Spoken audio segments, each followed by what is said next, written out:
Ka-Express, maghanda kayo para sa pinaka-ambisyoso at pinakamalaking dream team scenario na pwedeng mangyari para sa Gilas Pilipinas. Isang idea na kung magkatotoo ay siguradong gugulat sa buong mundo ng basketball.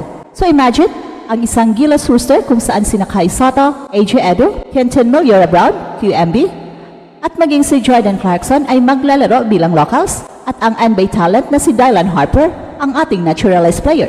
Isang nakakatindig balahibong lineup na magbibigay ng unparalleled firepower at depth. Pero gaano nga ba ito kahirap magkatotoo? Suriin natin ang possibility at ang mga hamon. Sina Kai Sotto at AJ Edu ay walang duda na locals, bagamat si Kai ay kasalukuyang nagpapagaling mula sa kanyang ACL injury at hindi pa makakalaro sa Asia Cup. Para kay QMB naman, may malaking pag-asa siyang ma-approve bilang local dahil sa patuloy na pag-push ng SPP at ang claim na nakuha niya ang kanyang passport bago siya nag-16 years old. At ang desisyon ng FIBA ay hinihintay pa.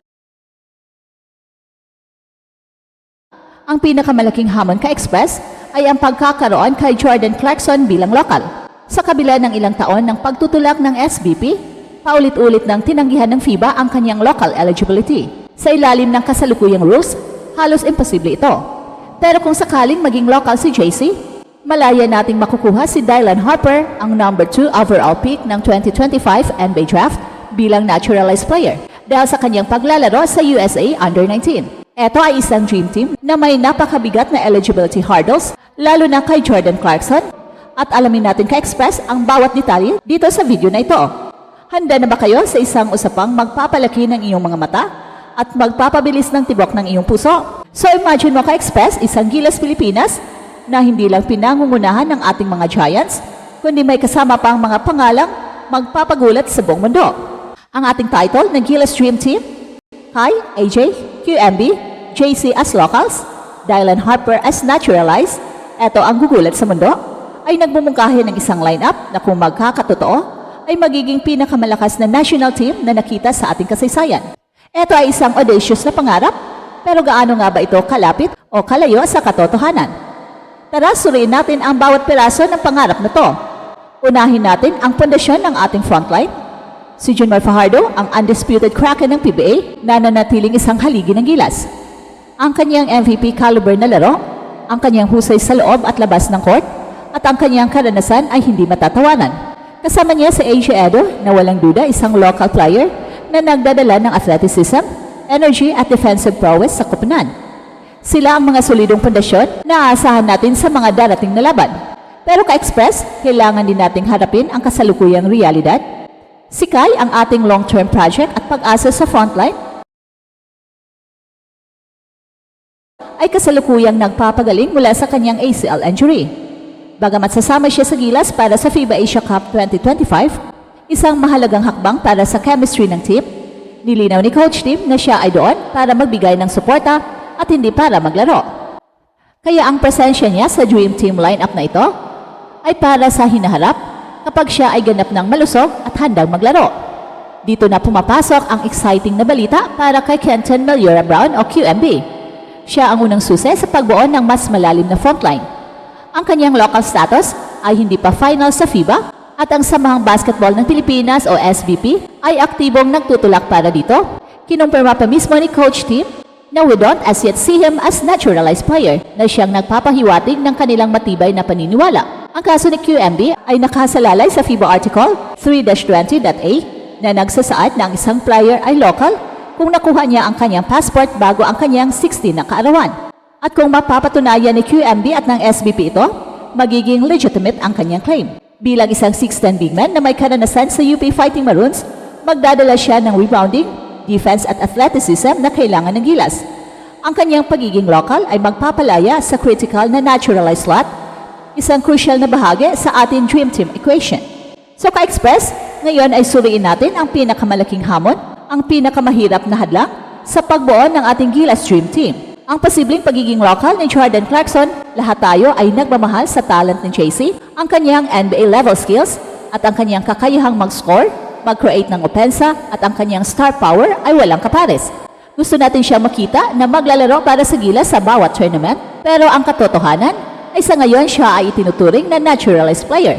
Kaya ang idea na siya ay maging local ay isang pangarap na halos imposible nang magkatotoo sa ilalim ng kasalukuyang alituntunin ng FIBA. At dito kailangan nating harapin ang how difficult question ng diretsahan. Ang Samahang Basketball ng Pilipinas ay paulit-ulit nang umapila sa FIBA para sa local status ni Jordan Clarkson. Ilang beses na nilang idiniin ang kanyang dugong Pinoy at ang kanyang connection sa bansa. Gayunpaman sa bawat pagkakataon, paulit-ulit ding tinanggihan ng FIBA ang kanilang apila. Ang sagot ay nakasalalay sa mahigpit na interpretasyon ng FIBA sa kanilang mga eligibility rules, particular na ang Article 3-20.a. Malinaw na nakasaad na sa patakaran ito na ang isang player ay kinilala bilang local kung ang kanyang passport ay nakuha niya bago ang kanyang 16 na kaarawan. At sa kaso ni Jordan Clarkson, nakuha niya ang kanyang Philippine passport matapos ang edad na ito.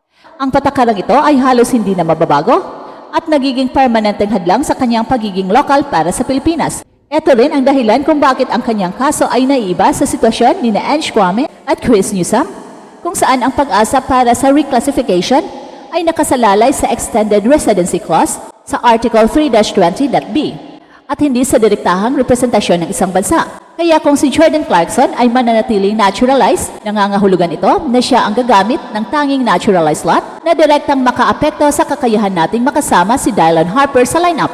Ito ang pinakamabigat na hamon sa ating Dream Team at nagpapakita kung gaano kahirap ito magkatotoo. Ka-Express, habang hinaharap natin ang napakahirap na hamon sa eligibility ni Jordan Clarkson, dumako naman tayo sa isa pang kapanapanabik na bahagi ng ating Gilas Dream Team scenario, ang posibilidad na magkaroon ng isang Dylan Harper bilang ating naturalized player. Si Dylan Harper, ang sensational number 2 overall pick sa 2025 NBA Draft, ay nagdadala ng talento at potensyal na hindi matatawaran. Bilang isang Phil-Am, ang kanyang ina ay mula sa Bataan, siya ay malaking asset. Pero tulad ng iba, siya ay nakasalalay din sa FIBA rules. Dahil naglaro siya para sa USA Under-19 team matapos ang kanyang ika-16 na kaarawan, siya ay otomatikong magiging naturalized player kung siya ay maglalaro para sa Pilipinas. Ang kanyang youth, athleticism at NBA level skills ay magbibigay ng bagong dimension sa Gilas Pilipinas.